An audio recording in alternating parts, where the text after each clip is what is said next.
Hey performers, welcome back to Danny Robertson Music, where we want to help you become the performer that you are meant to be. I'm Danny Robertson. Thank you for joining me again this week. We've hit the month of June. It's getting hot outside. And for many of us that perform live, we've hit the prime point of wedding season. Being in a live band playing at weddings is a different kind of experience, and you have to be prepared in a slightly different way to perform the show. When you play at a bar or a club, there's certain levels of expectation that you have in terms of the way you play your music, the way you present yourself, the way you talk to your crowd. And when you play at a wedding, there tends to be a little bit more of expectation in terms of the quality of service that you're providing. Today, let's quickly talk about 3 ways that you need to be prepared differently for a wedding than you would for a typical bar or club gig. First things first, you've got to keep it classy.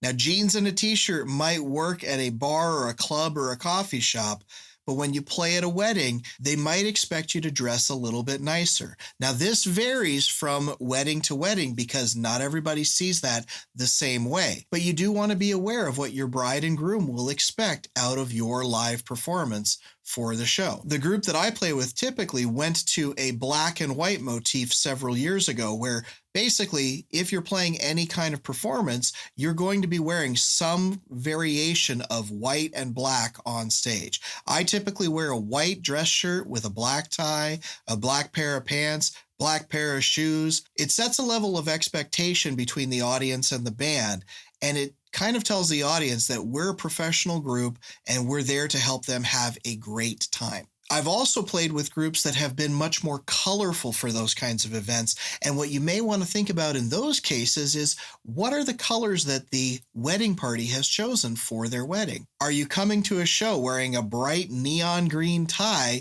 when the wedding party is wearing maybe, blue? The point is you may want to find out ahead of time what your wedding party is planning on wearing color-wise, and maybe you can try to match to that. Even if the wedding is very laid back, you may want to still dress a little bit classier just to show that you are a professional.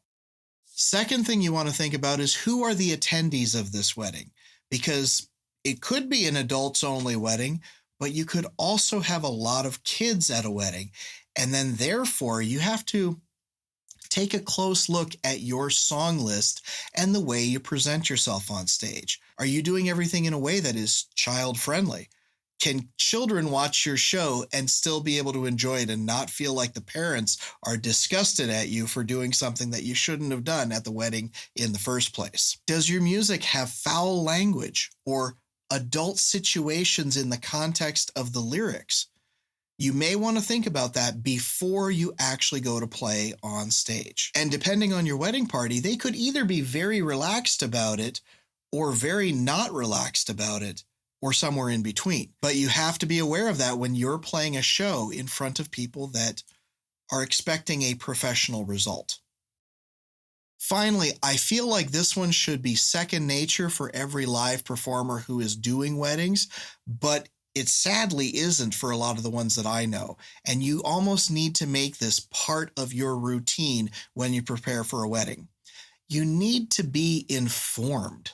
Just having a little bit of information about your bride and groom, the wedding party, the families, where people are coming from, what their hobbies are, what college they went to, those kinds of things you can use as ammunition to have a conversation with your audience. And that will bring everybody closer together to have a great time at the event that is that wedding. I believe I've shown this one before in a previous video, but it's worth showing again just to kind of make my point. I did a show about a year ago. I did a little bit of research the day before a show just to find out a little bit about a bride and groom and what their background is, so I knew something about them before I played their wedding. The groom and his family were from Canada. And so the expectation was a lot of Canadians were going to be at the wedding. And go figure. I mentioned Canada on stage once, and we played a tiny little bit about the Canadian national anthem. And that became the moment that the show went from good to great because the audience really latched on to us being their performer. So everybody had a great time after that.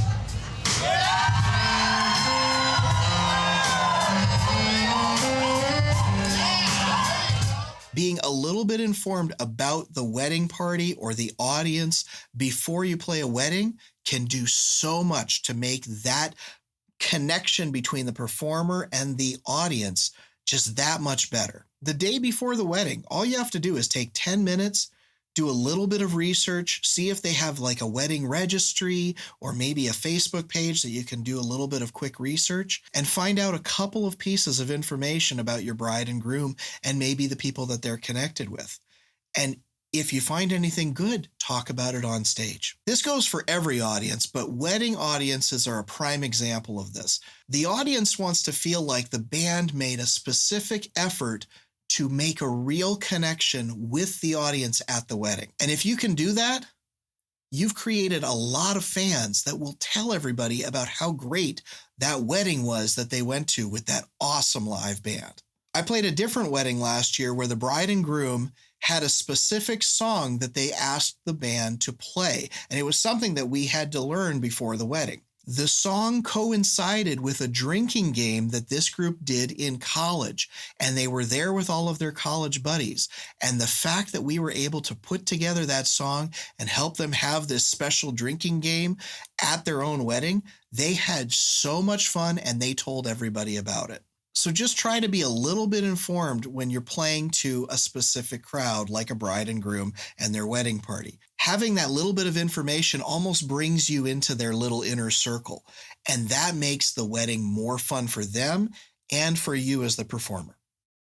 So that's it for this week. You know, at dannyrobertsonmusic.com, we teach about a lot of different kinds of things related to performance and not necessarily about playing music. You can play music and do that as well as you can, but really learning to make a connection with your audience and how to put on a great show. That's what we want to teach you all about. If you're interested in diving deeper and learning a little bit more about how to perform better on stage, check out our freebies section at dannyrobertsonmusic.com.